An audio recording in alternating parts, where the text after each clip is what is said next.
Shalom, selamat pagi saudara yang terkasih. Selamat datang kembali dalam program Renungan Pagi Spiritual Life. Renungan kita pagi hari ini akan berjudul Trust in God atau Percaya kepada Allah. Renungan ini diambil dari Kejadian pasal 50 ayat 10 sampai 11. Judul perikopnya masih sama dengan kemarin. Demikian firman Tuhan. Sesampainya mereka di Goren Haatat yang terletak di seberang sungai Yordan, mereka mengadakan ratapan yang sangat besar dan riuh di situ. Yusuf mengadakan perkabungan selama 7 hari untuk ayahnya. Ketika penduduk negeri itu, orang-orang Kanaan, melihat perkabungan di Goren Haatat itu, mereka berkata, "Inilah perkabungan orang Mesir yang amat riuh." Itulah sebabnya tempat itu dinamai Abel Misraim yang terletak di seberang Yordan. Saudara yang terkasih, ayat yang baru saja kita baca di sini diceritakan bahwa Yusuf dan saudara-saudaranya beserta sejumlah besar rombongan itu berangkat dari Mesir menuju Gua Makpela untuk menguburkan Yakub. Namun sebelumnya mereka berhenti di Goren Haatat untuk melakukan prosesi perkabungan. Nah, lokasi ini adalah tempat untuk mengolah gandum sebenarnya yang terletak di seberang Sungai Yordan. Tapi tempat ini dipilih untuk menjadi lokasi perkabungan mereka saat itu karena letaknya yang strategis dan juga cukup luas untuk menampung rombongan mereka yang banyak.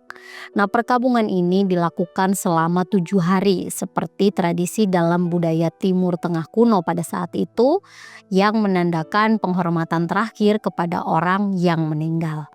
Nah, orang di Kanaan yang tinggal di sekitar wilayah tersebut mengingat peristiwa ini sebagai prosesi yang besar dan menamai tempat tersebut dengan nama Abel Misraim yang berarti perkabungan orang Mesir. Nah, saudara yang terkasih, ayat ini ditulis oleh Musa pada saat ia membawa bangsa Israel keluar dari Mesir menuju tanah perjanjian. Nah, ada beberapa pesan yang disampaikan oleh Musa sebagai penulis melalui kisah yang kita baca ini. Pertama, tempat perkabungan di Goren Haatat yang bernama Abel Misraim adalah tempat yang masih ada dan dikenang oleh orang Kanaan sebagai sebuah tempat bersejarah. Nah, meskipun peristiwa itu sudah terjadi beratus tahun yang lalu, tapi saat mereka kembali lagi ke Kanaan, tempat tersebut bukanlah tanah yang asing. Kedua, Musa mencatat bahwa Yakub dimakamkan di tanah Kanaan dan bukan di Mesir. Hal ini menekankan bahwa Mesir itu bukanlah tanah warisan mereka, tapi Kanaan, negeri yang sedang mereka tuju pada saat itu, adalah tanah yang dijanjikan oleh Allah kepada nenek moyang mereka.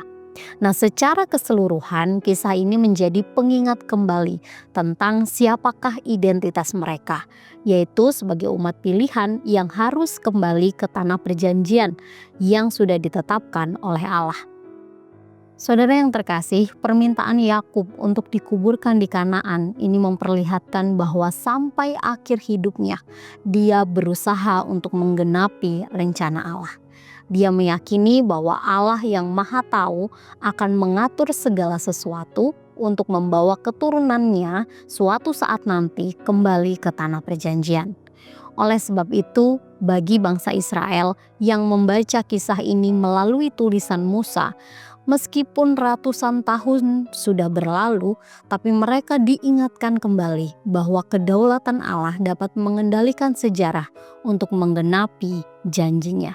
Termasuk peristiwa di mana Allah membawa mereka keluar dari Mesir menuju ke tanah perjanjian.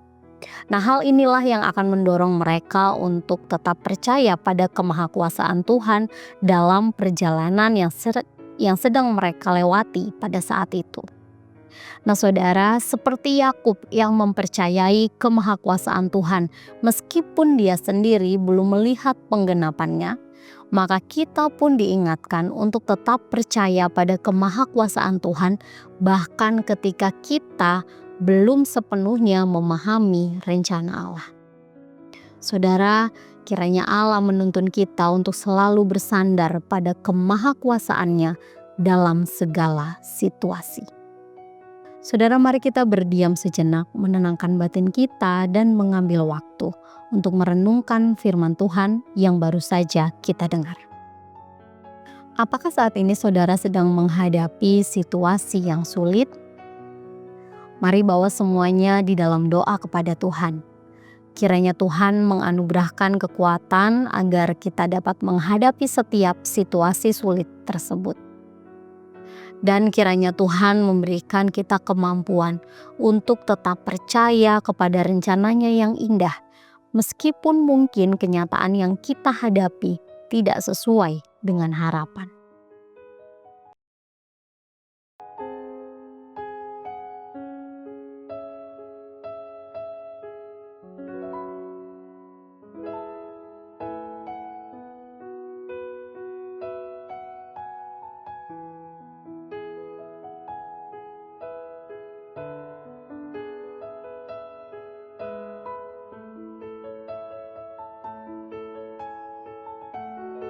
Saudara, ingatlah bahwa Allah tidak pernah kehilangan kendali atas dunia ini.